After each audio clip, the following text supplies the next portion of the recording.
اس فن میں، جادو کرنے کے فن میں اس کی بیٹیاں اس سے بھی 2 قدم آگے بڑھ گئی تھی، تو اس کی مدد، ان بیٹیوں کی مدد کے ساتھ میں اس نے جادو کیا، اور ان چیزوں کو یعنی کہ حضور کی کنگھی مبارک کا ایک ٹکڑا اور چند موئے مبارک کو نر کھجور کے خوشے کے غلاف میں رکھ کر بنی زریق کے ایک کنویں میں، اس کنویں کی تہہ میں ایک بھاری پتھر کے نیچے جو ہے نا جا کر دبا دیا۔ اس کنویں کا نام سیرت کی کتابوں میں ذروان یا ذی اروان بتایا جاتا ہے، اور بعض جگہ پہ اس کا ایک اور نام بئر عریس بھی لکھا گیا ہے۔ لہذا 6 ماہ گزرنے کے بعد جب یہ جادو اس نے کر دیا اور حضور کے منہ مبارک اور کنگھی مبارک کا ٹکڑے کو اور اس غلاف کے اندر بند کر کے جب اس نے اس کنویں کی تہہ میں دبا دیا تھا، تو یہ واقعے کو گزر کر 6 مہینے ہو گئے، اور 6 مہینے کے بعد معمولی سی جو ہے حضور کی صحت میں اثر ظاہر ہونے لگا، اور وہ بڑھتا گیا آگے، اور حضور سے یہ جادو کا اثر زائل ہونے سے آخری 40 دن جو تھے وہ حضور پر بہت زیادہ تکلیف دہ گزرے، جن میں سے آخری 3 تو بہت زیادہ تکلیف اور نہایت اپنی انتہاؤں کو پہنچ چکے تھے، کہ ایسے میں اس جادو سے حضور صلی اللہ علیہ وسلم کو بہت تکلیف محسوس ہونے لگی۔ اس کے بارے میں بھی تصریحات یہ آتی ہیں کہ علامہ سیوطی نے اس بات کو ذکر کیا کہ کان نبی صلی اللہ علیہ وسلم یذوب ولا یدری ما وجعہ، کہ حضور صلی اللہ علیہ وسلم کی طبیعت مبارکہ گھٹنے لگی، نقاہت بڑھنے لگی، لیکن بظاہر اس کی کوئی وجہ معلوم نہیں ہوتی تھی۔ تو بظاہر کچھ وجہ معلوم نہیں ہوتی ہے، لیکن حضور صلی اللہ علیہ وسلم کی صحت میں بھی فرق آ رہا ہے، تو اس سے سب متفکر تھے۔ یہاں پر علامہ آلوسی نے بھی لکھا ہے روح المعانی میں کہ حضور صلی اللہ علیہ وسلم کو ایسا خدشہ ہوتا، ایسا خیال گزرتا کہ جو کام آپ نے نہیں کیا، آپ یہ خیال کرنے لگ گئے تھے کہ میں نے اس کو کر لیا ہے۔ اب جتنی بھی روایات اس باب میں ملتی ہیں کہ حضور صلی اللہ علیہ وسلم کو جو ہے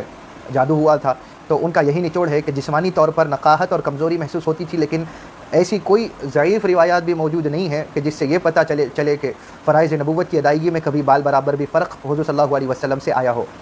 یا کہیں ایسا ہوا ہو کہ نماز کے ارکان میں تقدیم و تاخیر حضور صلی اللہ علیہ وسلم نے کی ہے۔ اسی طرح تلاوت قرآن کے وقت نسیان طاری ہوا ہو، یا مملکت اسلامیہ کی توسیع اور استحکام یا اسلام کی تبلیغ میں کوئی معمولی سا رخنا بھی پیدا ہوا ہو، ایسا کبھی نہیں ہوا حضور کی زندگی میں، حتیٰ کہ اس جادو کے اثر میں بھی کبھی ایسا معاملہ پیش نہیں آیا۔ تو جب تکلیف زیادہ بڑھ گئی تو حضور صلی اللہ علیہ وسلم نے بارگاہ الہی میں دعا کے لیے ہاتھ اٹھائے اور اللہ تعالیٰ سے اس تکلیف کو دور کرنے کے لیے دعا کی۔ تو اسی رات حضور صلی اللہ علیہ وسلم خواب میں حقیقت حال سے آگاہ فرمائے جاتے ہیں کہ چنانچہ حضور صلی اللہ علیہ وسلم نے ام المومنین حضرت عائشہ صدیقہ رضی اللہ عنہا کو بھی بتایا کہ اے عائشہ، میں نے اپنے رب سے اس بات کے بارے میں دریافت کیا تھا، میرے خدا نے مجھے اس کے متعلق بتایا ہے کہ عائشہ رضی اللہ عنہا نے عرض کیا کہ یا رسول اللہ کیا بتایا گیا؟ تو حضور نے ارشاد فرمایا کہ خواب میں 2 آدمی میرے پاس آئے، ایک میرے سرہانے بیٹھ گیا اور دوسرا میرے پاؤں کے نزدیک۔ اور بعض روایات میں یہ آتا ہے کہ یہ 2 آدمی ایک حضرت سیدنا جبرائیل علیہ السلام تھے اور دوسرے حضرت میکائیل علیہ السلام۔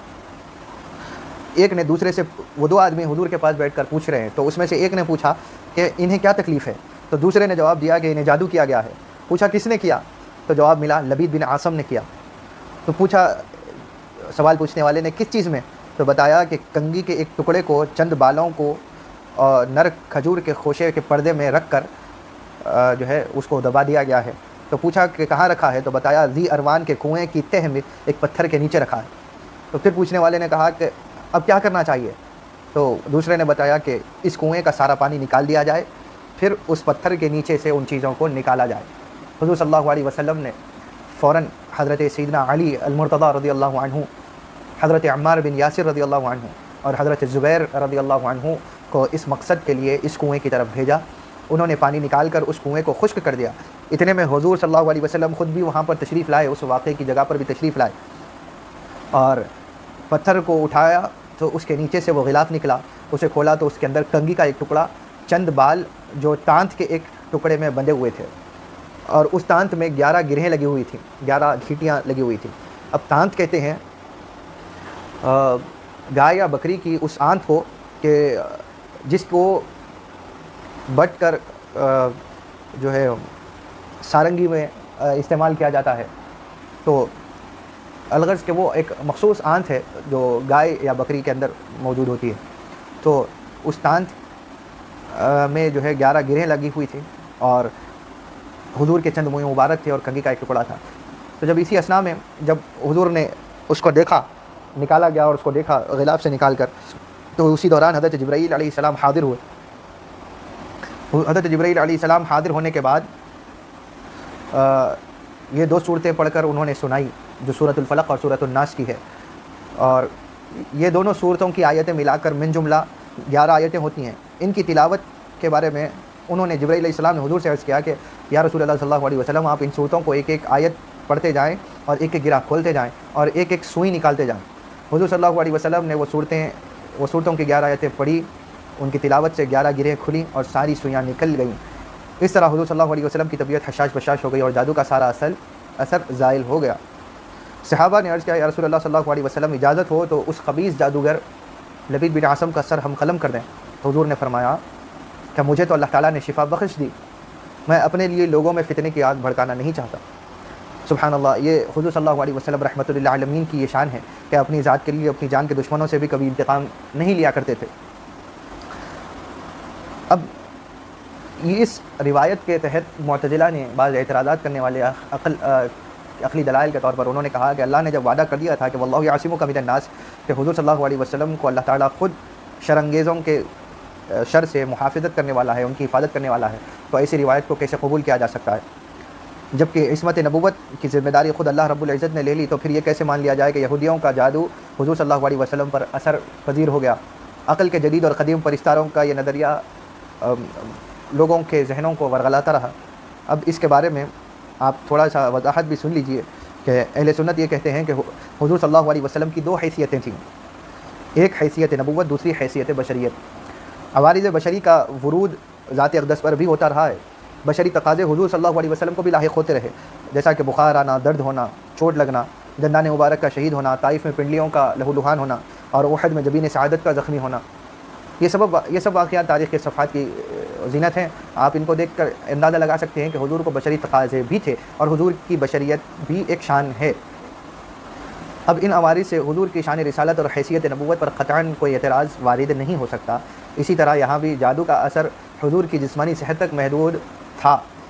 صرف جسمانی صحت تک محدود۔ رسالت کا کوئی پہلو قطعاً اس سے متاثر نہیں ہوا، اور نہ ہی ایسی چیز کو ہم کبھی ترجیح دے سکتے ہیں، نہ ہی ایسی بات کو کبھی قبول کر سکتے ہیں، کیونکہ جہاں کہیں آپ جادو کا اثر کے بارے میں روایات دیکھیں، آپ یہ بات کہیں نہیں دیکھیں گے کہ حضور نے اپنے فرائض میں کبھی کمی کی ہو، فرائض نبوت میں کہیں فرق آیا ہو، یا کوئی آیت حضور صلی اللہ علیہ وسلم سے والعیاذ باللہ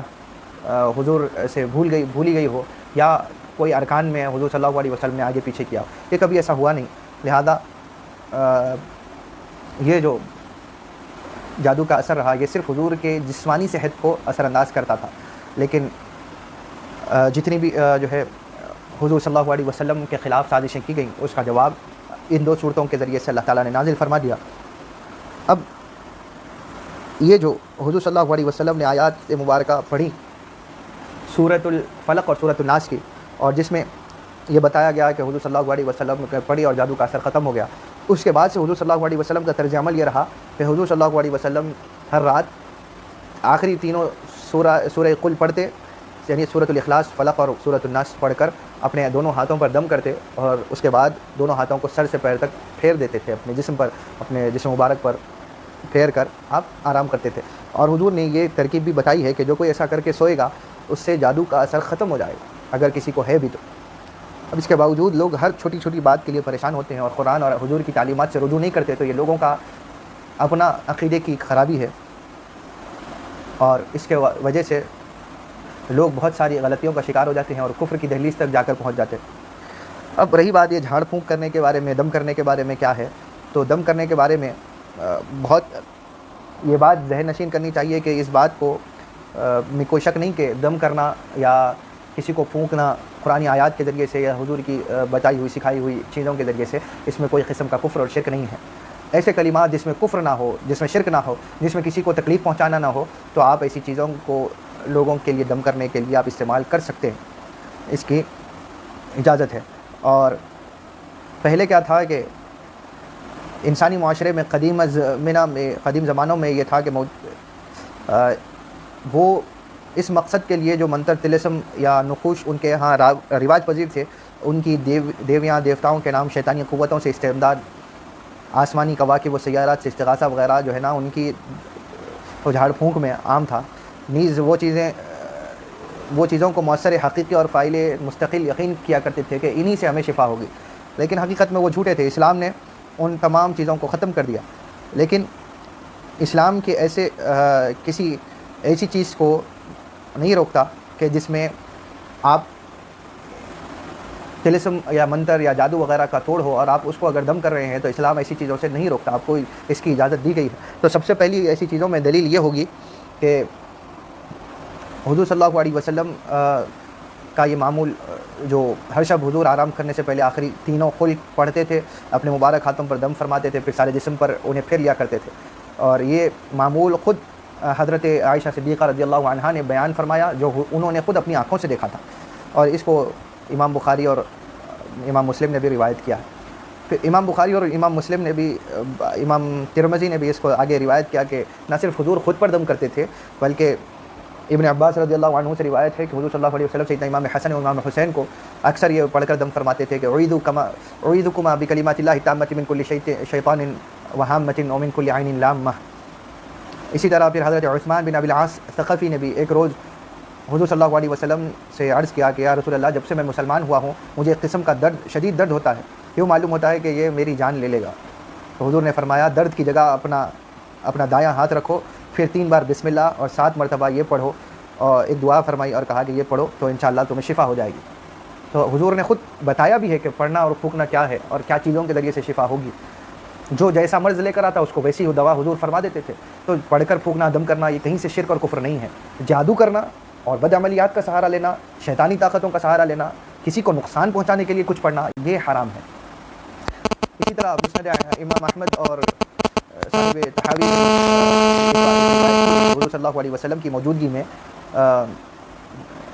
کہ جو ہے نا طلق بن علی کو جو ہے نا بچھو نے ڈنک مارا، حضور نے انہیں دم فرمایا اور دست مبارک پھیرا تو اس کا اثر ختم ہو گیا۔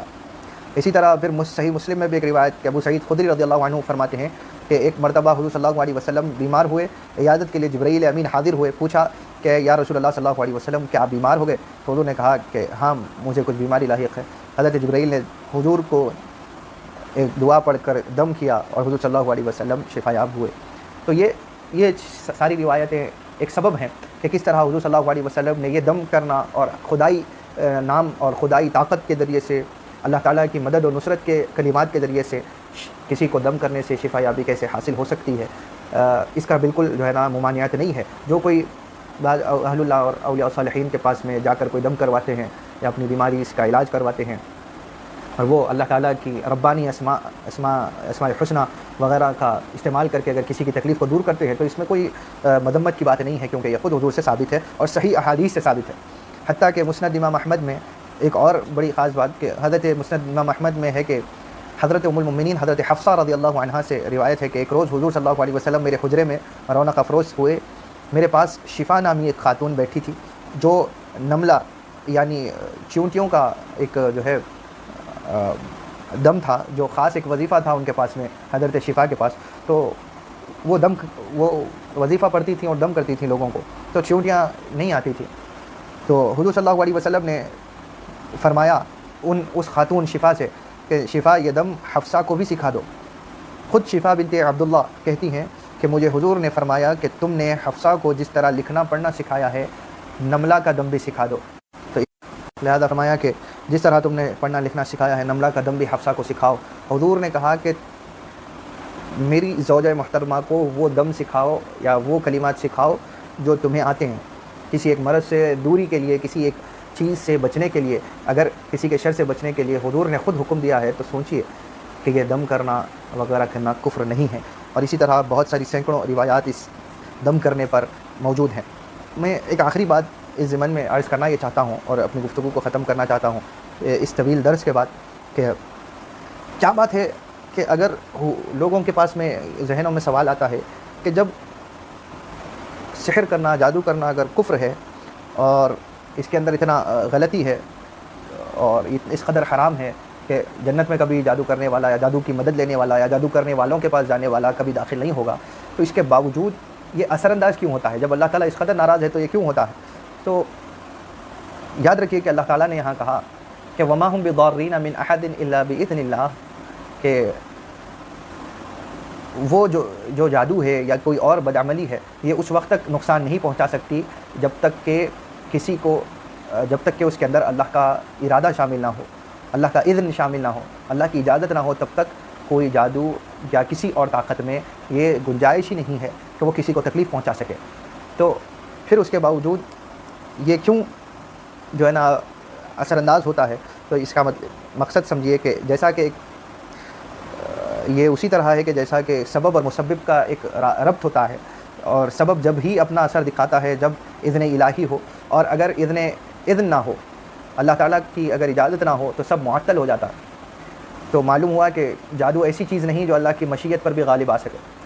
جادو میں اتنی طاقت ہی نہیں ہے کہ اللہ کی مشیت پر غالب ہو، اور کسی کے اندر کبھی کسی طاقت کے اندر اتنی اللہ تعالیٰ نے قوت رکھی ہی نہیں ہے کہ وہ اللہ کی مشیتوں پر غالب آئے. اور اگر اللہ نہ چاہے تب بھی اگر جادو کا اثر ہو کر رہے، ہر قسم کا اختیار رکھنے والی تو وہی ذات ہے جس کے اذن و اجازت سے ہر چیز کا وجود اور عدم کا دار و مدار ہے. لیکن یہ کیوں ہو رہا ہے کہ سحر کے اوپر بھی جو ہے نا اللہ کی اجازت ہے؟ اللہ کیوں سحر کو اجازت دے رہا ہے کہ وہ اپنا اثر دکھائے؟ جادو کیوں اپنا اثر دکھا رہا ہے؟ جب اللہ کے اختیار میں ہے تو پھر جادو کیوں ایسا اثر دکھا رہا ہے؟ تو یہاں یہ سوال پیدا ہوتا ہے اور بھی ہوتا ہے کہ جب حرام ہے تو پھر اس پر آثار مرتب ہونے کا اللہ تعالیٰ اذن ہی کیوں دیتا ہے کہ اس کا اثر پیدا ہو؟ تو پھر اس کے لیے ایک چیز ہمیشہ آپ جو ہے مد نظر رکھنی چاہیے کہ اللہ تعالیٰ کے ارادے مشیت میں اور اس کے حکم اور رضا میں بہت بڑا فرق ہے. اللہ کی مشیت اور اللہ کا ارادہ ایک الگ چیز ہے. اللہ کا حکم دینا کسی چیز کا حکم دینا یا اس سے خوش ہونا یہ اور چیز ہے، راضی ہونا اور چیز. وہ اللہ تعالیٰ کسی برائی کا حکم نہیں دیتا، اور نہ کسی کا برائی کرنے پر اللہ تعالیٰ خوش ہوتا، لیکن اس کے باوجود کوئی اگر برائی کرتا ہے تو یہ اللہ کی مرضی تو نہیں تھی، اللہ تعالیٰ اس سے خوش تو نہیں تھا، لیکن اگر ایسا ہوا ہے تو کچھ نہ کچھ مشیت تھی، لیکن اللہ تعالیٰ اس سے ناراض ضرور رہے گا. یہ اسی طرح ہے کہ اللہ تعالیٰ نے، جیسا کہ آپ دیکھیں کہ اللہ تعالیٰ نے کسی بے گناہ کا سر قلم کرنے کا اللہ نے حکم تو نہیں دیا، کسی کو حکم نہیں دیا کہ کسی بے گناہ کو مارو، لیکن اگر اس کے باوجود کسی بے گناہ کا سر قلم ہوتا ہے تو یہ سمجھنا چاہیے کہ اللہ کا حکم نہیں تھا، اس کے باوجود اگر سر قلم ہوا ہے اور کسی کی تلوار نے یا کسی کی چھری نے گلا کاٹا ہے تو اس میں اللہ کی مشیت شامل تھی. اللہ کی مشیت، اللہ کا ارادہ شامل تھا. اس میں بعض اللہ کی تکوینی مصلحتیں ہیں کہ جو شامل حال رہتی ہیں، اور ساتھ میں یہ بھی ہے کہ اگر کسی مقربان بارگاہ کو، یعنی جیسا کہ رسول اللہ صلی اللہ علیہ وسلم اللہ کے سب سے زیادہ مقرب ترین شخص ساری مخلوق میں، ان کو بھی تکلیف پہنچی ہے. اللہ چاہتا تو نہیں تھا کہ حضور کو تکلیف پہنچے، لیکن مشیت اور اس کی مصلحتیں کچھ تھیں. اس کی ایسی تکوینی مصلحتیں ہیں کہ جس کے تحت مقربین کو بھی اذیت پہنچائی گئی، بہت سارے نبیوں کو سولی پر چڑھایا گیا، بہت سارے نبیوں کو قتل کیا گیا، بہت سارے صحابہ کو قتل کیا گیا. اللہ تعالیٰ کا نام، اللہ تعالیٰ کی سربلندی کے دین کی سربلندی کے لیے محنت کرنے والوں کو شہید کیا گیا. اس میں اللہ خوش تو نہیں تھا، نہ اللہ نے اس کا حکم دیا تھا، لیکن اگر کٹا ہے، اگر انہیں تکلیف پہنچی ہے تو اس کے پیچھے اللہ کی مشیت وقوع پذیر تھی، اور وہ ایسے جرائم سے ہرگز خوش نہیں ہوتا ہے. اس اذن و مشیت میں وہ مصلحتیں اور اسرار ہوتے ہیں جن کو بیان کرنے سے زبان و قلم عاجز ہیں. لہٰذا اس سر نہاں کے رخ سے ذرا سا پردہ حضرت خضر علیہ السلام نے سرکایا تو حضرت کلیم علیہ السلام تاب نہیں لا سکے تھے. تو ماں و شمار کس شمار میں ہیں کہ ہم اللہ تعالیٰ کی مصلحتوں کو سمجھنے کے قابل ہیں. لہذا ہمارے اندر بھی اتنی سخت نہیں کہ ہم اللہ تعالیٰ کی ان مصلحتوں کو سمجھ سکیں. بس یہ سمجھنا چاہیے کہ جو کچھ ہے اللہ تعالیٰ کی مصلحت کے تحت ہے، اللہ تعالیٰ کی طاقت میں ہے. کوئی چیز بھی اللہ کی طاقت سے خالی نہیں ہے. جس کو جو تکلیف پہنچتی ہے وہ صحیح ہے کہ وقتیہ طور پر آپ کو لاحق ہو جاتی ہے، اور آپ یہ گمان کر بیٹھتے ہیں کہ اس کے اندر یہ طاقت ہے اور آپ اس سے ڈر جاتے ہیں، یا آپ یہ سمجھتے ہیں کہ وہی سب کچھ ہے. تو حقیقت میں وہ سب کچھ نہیں ہے. اللہ تعالیٰ اس طاقت کے اوپر بھی غالب ہے. اللہ تعالیٰ چاہے تو وہ آپ سے جلد دور بھی کر سکتا. ہماری یہ سب بحث اور اتنی ساری روایتیں اور اتنے بیان کا مقصد یہی ہے کہ آپ اس بات پر غور و فکر کریں کہ جادو وغیرہ اگر کسی کو یہ شک ہے کہ اگر ہوا بھی ہے تو اطمینان رکھے اللہ کی ذات پر، اللہ کی ذات سے بھروسہ رکھے، اہل اللہ و صالحین کے پاس جائے، ان کے پاس اللہ اس کے رسول کے دیے ہوئے ایسے دعائیں اور ایسے تبرکات ہیں جن کے ذریعے سے وہ چیز ٹل سکتی ہے، لیکن ہرگز اس کی وجہ سے کسی اپنے رشتہ دار پر شک کر کے یا اپنے کسی رشتہ دار کو اس بات کا جو ہے ملزم ٹھہرا کر اپنے تعصب کا شکار نہ بنائیے، اس سے خونی رشتہ نہ توڑیے، برائے مہربانی اپنے لیے، آپ اپنی جان کے لیے یہ کریے، ورنہ اللہ تعالیٰ آپ کو سخت ناراضگی کا شکار بنا دے گا، اور آپ کو علم بھی نہیں ہوگا کہ آپ نے کیسے اللہ تعالیٰ سے جو ہے دوری آپ کی اختیار ہو گئی، اور آپ کس طرح اللہ تعالیٰ سے بہت زیادہ دور ہوتے چلے گئے کیونکہ آپ نے اپنے رشتہ داروں کے اوپر شک کیا اور رشتہ داروں کو دور کر لیا اپنے سے۔ یہ شک کی وبا بہت بری وبا ہے،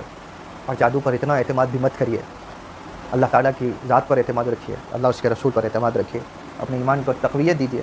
اور جو شخص اس کے باوجود بھی اگر جادو کے توڑ کے لیے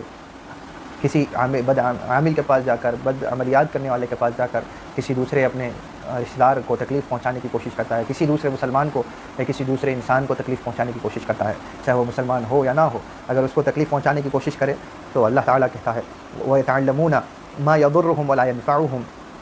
کہ وہ اس کے ذریعے سے کسی کو بھی نقصان نہیں پہنچا سکتے مگر اللہ کے حکم سے، اور یہ وہ لوگ وہی چیزیں سیکھتے ہیں جو ان کے لیے نقصان پہنچانے والی ہے، ان کو روکا جاتا ہے لیکن اس کے باوجود یہ وہی چیزیں سیکھ رہے ہیں جن سے ان کو تکلیف پہنچتی ہے۔ وَلَقَدْ عَلِمُوا لِمَنِ اشْتَرَىٰ مَا لَهُ فِي الْآخِرَةِ مِنْ خَلَاقٍ، اور انہیں نفع نہیں پہنچاتی یہ چیزیں، اور انہیں یہ بھی یقیناً معلوم تھا کہ جو کوئی اس کفر یا جادو ٹونے کا خریدار بنا اس کے لیے آخرت میں کوئی حصہ نہیں ہے۔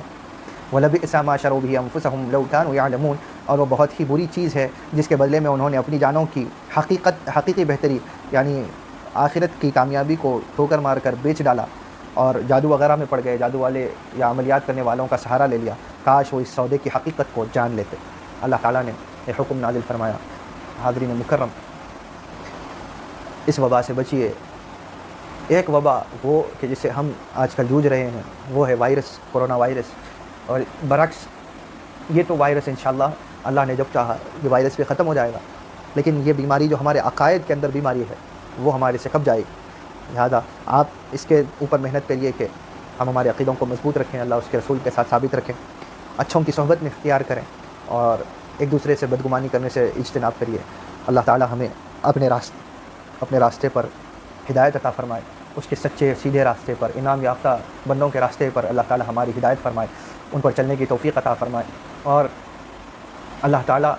ہمیشہ ہمارا مزاج شریعت اور سنت پر رکھے، ہمارے مزاج میں عمل بھی شریعت کے مطابق ہو، ظاہری بھی اور باطنی مزاج بھی شریعت والا ہو، شریعت کی اطاعت کا ہو، دھوکے بازی کا نہ ہو، کسی کو تکلیف پہنچانے کا نہ ہو۔ اللہ تعالیٰ سے دین صحیح اور دین متین کے ساتھ وابستہ رکھے، حضور کی سیرت سنت کے ساتھ وابستہ رکھے، اولیاء صالحین کے ساتھ وابستہ رکھے، اور ان بدعقیدگی کی وباؤں سے اللہ محفوظ رکھے۔ وما علینا الا البلاغ، وصلی اللہ علی خیر خلق سیدنا محمد وآلہ وصحبہ وسلم، والحمد للہ رب العالمین۔